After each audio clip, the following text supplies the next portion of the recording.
Hi everyone, welcome to the SMT TV channel. Okay, please like and subscribe to my channel and click the bell on the right side to get a notification as and when I have the latest video. Show me some love, please like, subscribe and click the bell video. See you inside the channel.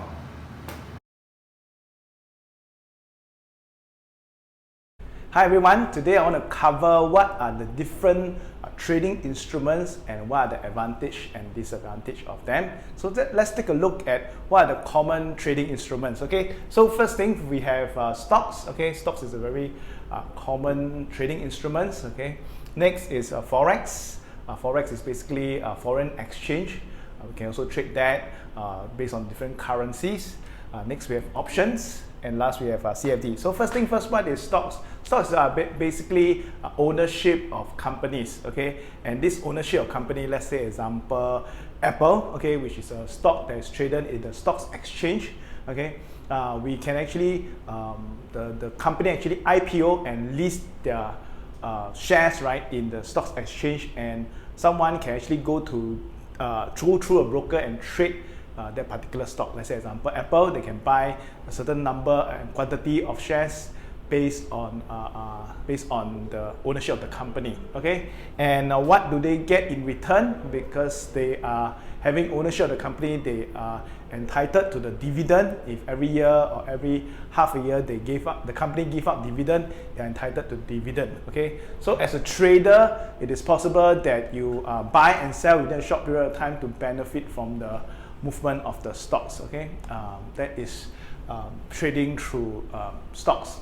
And usually when you buy stocks, you will go through a stock broker, and in Singapore you also open what we call a CDP account, which is a place where you actually keep all your shares. Okay, so that's for stocks. Second thing, we have forex. Okay, forex is always traded in pairs. Okay, so we have, let's say, euro dollar. Okay, so example is euro and dollar. Okay, so this is a particular instrument. You will buy one and sell the other one, and usually this forex are usually a leverage. Okay, in Singapore it can be about 50 times. Okay, it used to be higher, but now it's about 50 times, and in other country you can trade even more times for forex. Okay, the idea again is to benefit from the movement of the price. For forex, the time frame are usually shorter because the instrument is highly average. Okay, so usually the trading time frame is usually shorter. They can trade based on intraday, few minutes chart, or can be maybe a possible swing of 5 days chart, 1 day chart for 5 days. Okay, that's for forex. Then next we have options. Okay, so we have options.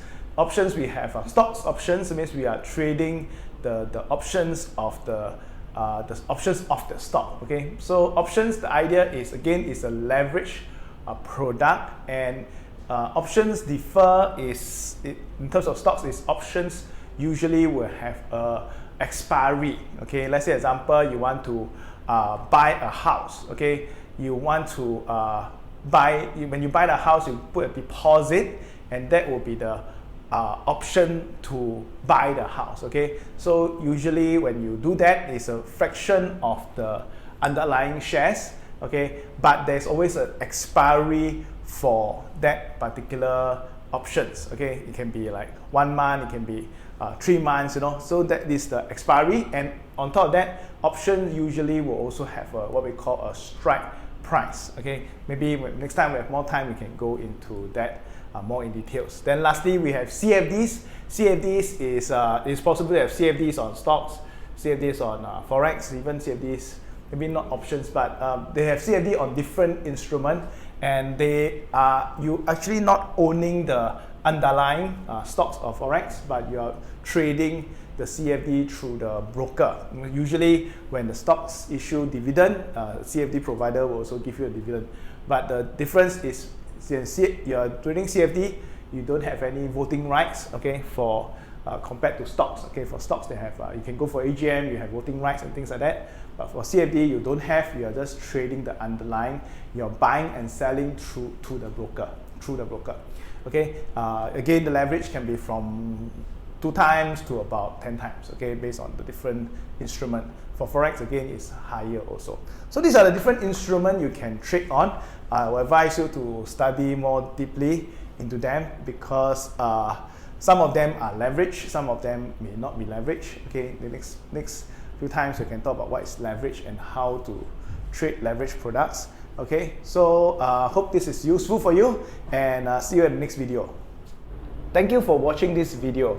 If you all want to find out more about our flagship Systematic Trader course, click on the link below to find out more. So, if you don't want to miss another one of our trading video, remember to ring that bell.